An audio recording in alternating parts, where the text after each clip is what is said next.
រឿងក្អែកឯកាកាលពីព្រេងនាមានវងក្អែកមួយរស់នៅក្នុងព្រៃយ៉ាងធំវងក្អែកហ្នឹងក៏បានហោះហើរហើយក៏បានជួបឧបសគ្គមួយដោយសារតែ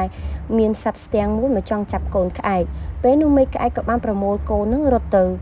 នៅក្នុងព្រៃជ្រៅមួយទៀតចៃដន្យអីក៏បានរុះកូនក្អែកទូចមួយនៅក្នុងព្រៃមួយហ្នឹងកូនក្អែកមួយហ្នឹងក៏បានទើនៅលើដើមឈើមួយយ៉ាងធំ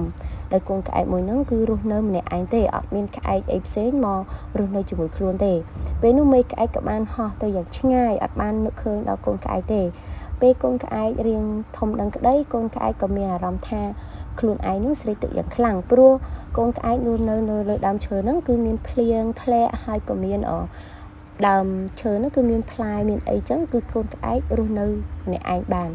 ចៃដន្យអីអាកាសធាតុក៏បានរាំងស្ងួតហើយក៏អត់មានភ្លៀងកូនក្អែកស្រេកទឹកយ៉ាងខ្លាំងហើយក៏បានបង្ខំចិត្តចុះមកក្រោមហើយក៏គិតក្នុងចិត្តថាបើសិនជាជួបសត្វអ្វីមួយមកចង់មកចាប់ខ្លួននឹងហោះឲ្យលឿនដើម្បីឡើងទៅលើវិញពេលនេះកូនក្អែកបានរំពឹងយ៉ាងមុតមមថាខ្លួនចុះពីលើដើមឈើយ៉ាងធំមួយនឹងមកគឺចុះមកដល់ដីនោះគឺត្រូវតែមានទឹកផឹកហើយហោះឡើងទៅលើវិញដោយខ្លួនគិតថានៅខាងក្រោមនោះដឹងតែមានទឹកហើយចៃដន្យអីមកដល់ក្រោមគឺអត់មានទឹកទេដោយសារតែជួបគ្រោះរាំងស្ងួតហើយកូនក្អែកបានរំពឹងក្នុងចិត្តថា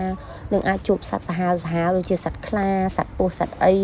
សត្វស្ទាំងសត្វអីដូចខ្លួននៅពីក្មេងចាប់ខ្លួនយកទៅអញ្ចឹងពេលនោះសត្វក្អែកបានចុះមកហើយភ័យខ្លាចមែនតើពេលចុះមកដល់ក្រោមសត្វក្អែកក៏មានអារម្មណ៍ថាខ្លួននឹងគឺស្ថិតនៅកន្លែងមួយដែលគួរឲ្យខ្លាចព្រោះខ្លួនធ្លាប់ឆ្លងកាត់រឿងរ៉ាវនឹងពីមុនអញ្ចឹងណាពេលនោះសត្វក្អែកក៏បានហោះមកដល់ក្រោមហើយមករកទឹកអត់មានទឹកទៀតសត្វក្អែកភ័យយ៉ាងខ្លាំងព្រោះសត្វក្អែកហ្នឹងភ័យខ្លាចមានសត្វអីផ្សេងមកចុកខ្លួនពេលនោះសត្វក្អែកក៏បានដើររទៅមុខទៀតហើយសត្វក្អែកអស់សង្ឃឹមខ្លាំងព្រោះសត្វក្អែកគិតថាគ្មានទឹកសម្រាប់ខ្លួនផឹកទៀតទេពេលនោះសត្វក្អែកក៏បានដើរងក់ទៅក៏បានជួបនឹងស្រះមួយតែស្រះហ្នឹងគឺអត់មានទឹកទេគឺមានតែត្រីពេលនោះក្អែកក៏បានចាប់ត្រីនោះឆីជាអាហារពេលដែលឆីហើយក្អែកក៏កាន់តែស្រេកទឹកខ្លាំងទៀតស្រេកទឹកកាន់តែខ្លាំងពេលនោះសត្វក្អែកក៏បានដើរទៅមុខទៀតដើរហើយទាំងអស់សង្ឃឹមគិតថាគ្មានទឹកឲ្យខ្លួនផឹកទេហើយកាន់តែចាក់ចេញពីជំរំដែលខ្លួនធ្លាប់នៅនោះគឺដើមឈើយ៉ាងធំមួយនោះក៏បានចេញឆ្ងាយទៅហើយខ្លួនបានរំពឹងថាខ្លួនចេញឆ្ងាយពីដើមឈើនឹងឆ្ងាយឯពូគិតថាចេញតែបន្តិចដល់ទឹកចឹងពេលហើយខ្លួនក៏បានដើរបដាងាកទៅរកមើលដើមឈើបដាមើលបដាដោយសារតែខ្លួនពីតូចដល់ធំគឺនៅលើដើមឈើនឹងតែម្ដងពេលនោះសត្វក្អែកក៏បានដើរជុំវិញដើមឈើហើយក៏រកអត់ឃើញទៀតក៏បានសត្វក្អែកក៏បានដើរជុំវិញដើមឈើហើយក៏បានជួបប្រទះនឹងសត្វឃ្មុំពេលនោះសត្វក្អែកក៏បានសួរទៅសត្វឃ្មុំថាបងឃ្មុំរាល់ថ្ងៃហ្នឹងបងឃ្មុំបានទឹកអីហូប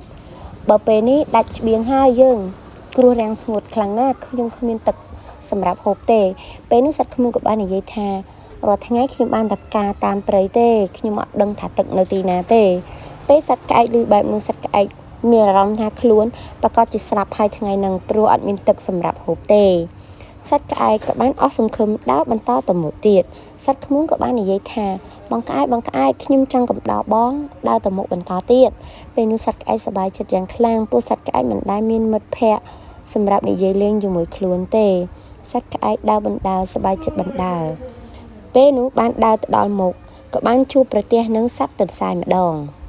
ពេលនោះក៏បានសត្វក្អែកក៏បានសួរថាបងទន្សាយតើបងទន្សាយដឹងថាទឹកនៅទីណាទេពេលនោះសត្វទន្សាយនឹងក៏មានអារម្មណ៍ថាភ្ញាក់ខ្លួនយ៉ាងព្រឹតក៏បាននិយាយថាឯងសួររកទឹកមែនទេខ្ញុំមិនដឹងទឹកនៅណាទេព្រោះរាល់ថ្ងៃខ្ញុំមានស្តុកទឹកផាន់ឯងខ្ញុំមិនពិបាកទៅរកទឹកផឹកទេពេលនោះសត្វក្អែកក៏និយាយថាបងទន្សាយអើយបើដឹងថាទឹកនៅទីណាប្រាប់ខ្ញុំផងព្រោះខ្ញុំគ្មានទឹកសម្រាប់ផឹកទេទឹកដែលខ្ញុំស្តុកទឹកនៅលើដើមឈើនឹងក៏ហូបអស់ដែរពេលនោះសត្វក្អែកក៏មានអារម្មណ៍ថាឯកាយ៉ាងខ្លាំងសត្វឃ្មុំក៏បានលួសលោមខ្លួនតាមលំនាំរឿងទៅសត្វក្អែកក៏នឹកឃើញថាខ្លួនបើហោះទៅលើដើមឈើមួយដែលអត់មានស្លឹកហើយអាចមើលទៅក្រោមបាននោះខ្លួននឹងអាចរកទឹកផឹកបានហើយពេលនោះសត្វក្អែកក៏ផឹងឡើងនៅលើដើមឈើនោះធំហើយខ្ពស់យ៉ាងខ្លាំងហើយមានស្លឹកតិចទេព្រោះដើមឈើនោះជិតងាប់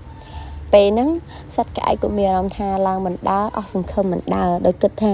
ដើមឈើនេះធំខ្លាំងណាស់ខ្ញុំឡើងទៅអស់កម្លាំងខ្លាំងប្រកាសជាអស់ជាតិទឹកធ្លាក់មកក្រោមស្លាប់មិនខានទេពេលនោះសត្វក្អែកក៏មានអារម្មណ៍ថាខ្លួននឹងតស៊ូព្រោះខ្លួនគ្មានបងប្អូននឹងគេដូចជាសត្វឃ្មុំហើយនិងសត្វទន្សាយទេសត្វក្អែកដោយសារតែខ្លួនធ្លាប់នៅម្នាក់ឯងមានការព្យាយាមអំណត់នៅក្នុងការងារសត្វក្អែកក៏បានខំប្រឹងឡើងម្ដងបន្តិចហោះដោយសារតែហោះផ្ទុំម្ដងបន្តិចដើម្បីឡើងទៅដល់ចុងពេលនោះសត្វក្អែកក៏បានខំប្រឹងឡើងយ៉ាងខ្លាំងមែនតើហើយក៏ឡើងទៅដល់លើក៏មានអារម្មណ៍ថាហត់ខ្លាំងណាស់សត្វក្អែកក៏បានអង្គុយចុះហើយគិតខ្លួនឯងថាបើសិនយើងងាកទៅអត់មានទឹក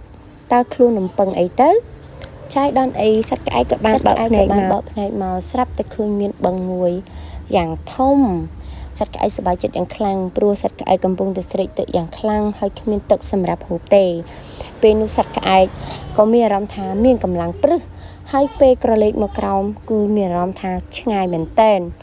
ពេលដូចឆ្ងាយពេកសត្វក្អែកមានអារម្មណ៍ថាខ្លួនបានឡើងមកដល់ខ្ពស់ហើយក៏ឃើញទឹកបែបហ្នឹងសត្វក្អែកគឺមានកម្លាំងចិត្តហើយក៏បានចុះម្ដងបន្តិចហោះម្ដងបន្តិចដើម្បីចុះមកក្រោមដោយសារតែដើមឈើមួយនោះខ្ពស់យ៉ាងខ្លាំងពេលដែលចុះមកដល់ក្រោមសត្វក្អែកសប្បាយចិត្តខ្លាំងណាស់ក៏បានដើរតម្រង់ទៅកន្លែងដែលខ្លួនបានឃើញបឹងបួរហ្នឹងណាពេលទៅដល់សត្វក្អែកក៏បានដងទឹកផឹកសត្វក្អែកសប្បាយចិត្តហើយមានកម្លាំងមែនតើពេលនោះសត្វក្អែកបានផឹកហើយក៏នៅក្នុងចិត្តថាការតស៊ូរបស់ខ្ញុំពិតជាបានជោគជ័យមែនតែចាប់ពីពេលនេះទៅខ្ញុំត្រូវបដូរជំរំថ្មីហើយខ្ញុំអាចទៅរកកន្លែងថ្មីបានកន្លែងចាស់បានទេព្រោះខ្ញុំមករកនៅទីនេះគឺមានទឹកច្រើនមានចំណីច្រើនហើយមានដើមឈើធំសុវត្ថិភាពសម្រាប់ខ្ញុំទៀតពេលនោះសត្វក្អែកនៅក្នុងចិត្តហើយមានអារម្មណ៍ថាសប្បាយរីករាយយ៉ាងខ្លាំង